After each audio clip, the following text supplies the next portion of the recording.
The fuel hike effective from midnight of Wednesday this week has cost the consumer an extra 26 cents per litre to fill up. Unfortunately, the increase in petrol will cause the increase in the rest of your spending. Paul Makube, Senior Agricultural Economist at FNB AgriBusiness, joins me now for more. Paul, thanks so much for your time. I mean, right now, as consumers, we have enjoyed inflation that has, been moderately low as a result of food prices, or the price of food falling.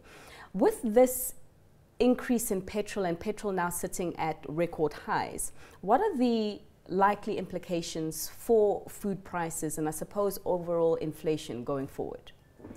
Oh, thank you very much, and good day to your listeners, to your viewers. The impact is that as you said, food inflation has been relatively contained as a result of a bumper crop. Now, the situation with the higher fuel costs is that there's going to have to be passed through into food prices at some stage. If you look at it, 80% of grains are transported by road, so that's an immediate knock on the logistics in terms of transporting goods from manufacturers to the retailers and ultimately to the consumer. We are in a harvest season. Farmers are there in the fields actually harvesting, which requires fuel, and it has to be transported to the silos. Grain has to be transported to the silos and so on. In the winter production areas, we have wheat and other winter crops being planted at the moment. They've just finished planting, and there's other activities from that side as well. So there is a knock-on effect on costs on the producer side. So at some stage, these costs have to be passed on to the consumer. Remember as well. How much of that cost, though? How much? Because right now it's 26, the latest increase in petrol. So does that mean the price of my maybe bread or cereals goes up by 26 cents only as well? It is not necessarily the case that it is the pass on is immediate.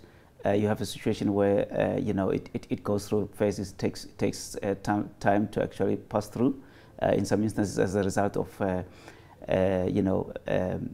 retailers absorbing the costs for a while in order to maintain market share. But also remember that we are in a low growth environment, economic environment. The disposable income is also eroded as a result of the increase in the fuel price. So therefore, there's limited pricing power from their side, because there's demand is becomes under pressure.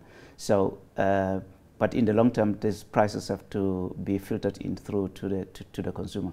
But on the producer side, it is immediate in terms of margin squeeze. And to go into the next season, the higher crude oil prices. Crude oil, the derivatives of crude oil is fuel, fertilizer, pesticides, and herbicides. So you have a component of costs that are coming into the new grain season that have to be factored into. So in terms of the next season going forward, doing the calculations for producers, the margins are coming under pressure, given that we still sit with a relatively good crop and higher stocks, and prices of grains have not increased substantially. They are relatively flat. So you have that margin squeeze on the part of the producers.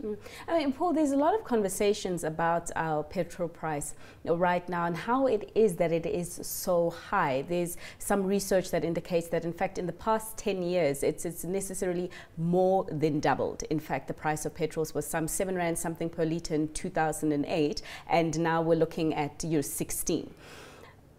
What makes up our petrol prices, and how is it that it has increased by such a large scale? Is it purely because of what Brent crude has done? Is it purely because the rand has weakened, or are other factors at play here? Yes, of course, there are other factors at play, as you are aware. There's been an increase in the fuel levies, and that has been a huge component of the fuel price. and that has been growing over the years as a result of the fact that it has been easier for government to actually get some revenue. But which means that there has to be a rethink in terms of that, given the fact that the impact on the poor. I mean, at the moment we have now reached a record in terms of the petrol price at 16 rand per litre. It's unsustainable and given the fact that it's unlikely to go up, given the volatility in the exchange rate, it hasn't strengthened significantly. It is weak. Crude oil prices remain relatively high, and there's tensions in the Middle East, which are indications that we are going to stay with higher crude oil prices for a bit longer. I mean, it's a really difficult situation, and particularly if you look at the rate at which the fuel levy has increased over the years as well. A bigger and bigger portion of, that petrol price component rather been given to the Road Accident Fund, which itself is in a whole mess of its own. We are reading about how funds have been misused there. We're reading, I think at the weekend, the board of the Road Accident Fund itself had been dissolved because of mismanagement. So my question to you is now, does government really need to rethink how much it actually gives in terms of fuel levy contribution, because of the factors that you have just described now, where we've got tensions in the Middle East and we've got Brent at a really high level, we've got a very volatile exchange rate. We've got a situation whereby today we're looking at record petrol prices. We could be looking at even bigger records next year, which consumers, I mean not next year, next month, which consumers can't afford. Yeah, definitely. I mean the overall situation with this SOEs. Government has to be agile. It has to step in and start evaluating all these issues. In terms of the I mean, fuel talking price. about that agility, we just have some breaking news now, and we do understand that President Cyril Ramaphosa has given ministers some 2 weeks to come up with an economic plan to alleviate the pressure on the consumer as a result of the increase in value-added tax and also the petrol price now sitting at record highs. I mean, Paul, if you had to advise some ministers about an economic plan, as an economist yourself, to alleviate the pressure on the consumer, what would that plan look like? I mean, you have to look at short-term plans and long-term plans.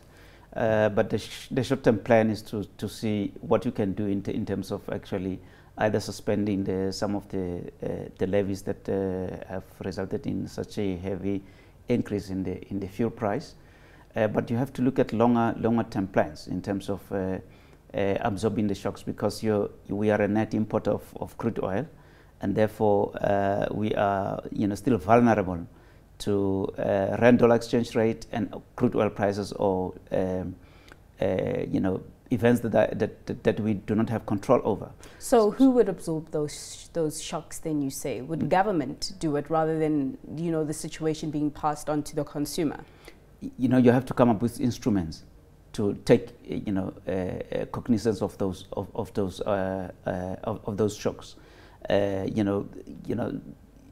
strategic fuel fund, all other measures that have been there before.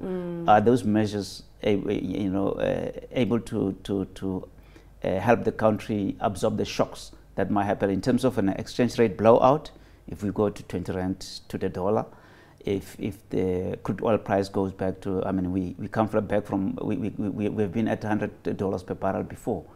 If we go there, is the country ready to absorb that situation? So it has to be a total rethink in terms of how do we come up with tools that will ensure, effective tools that will ensure that we absorb those shocks going forward, not short-term measures that we currently trying to address. But I mean, the immediate one will be, how do you then deal with the current situation and look elsewhere in terms of looking for revenue, because I mean if you shift it here, you must get it somewhere else. I mean, do you think in the long term, if we're talking about long-term solutions, more and more electric cars coming on the road could help us alleviate some of the costs tied to transport? Given, we've got electricity prices also rising, added pressure there for the consumer. Remember the issue of the electric cars, the price that they're going to come in, it is going to be a gradual process that will take longer, given that the prices are not necessarily cheaper.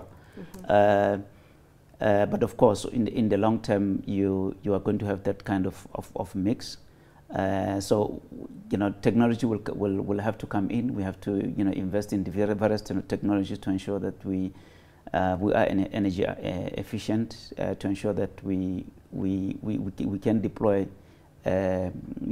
electric cars and have uninterrupted supply of electricity. I mean, Paul, just lastly, you're talking about government in the long term will also have to look elsewhere for revenue. I mean, this motivated the increase in VAT now. They looked elsewhere for revenue in an area where many argue has hit the poorest the most. Where else can they find it? Yeah, it's a difficult one. It's a tough one for government because, I mean, look at this. Most of the state-owned institutions, they're looking for. Some of them are looking for a bailout. You're talking the SAA. So it's in a tight spot, which also means that you might have a situation where there's contraction in terms of spending from government.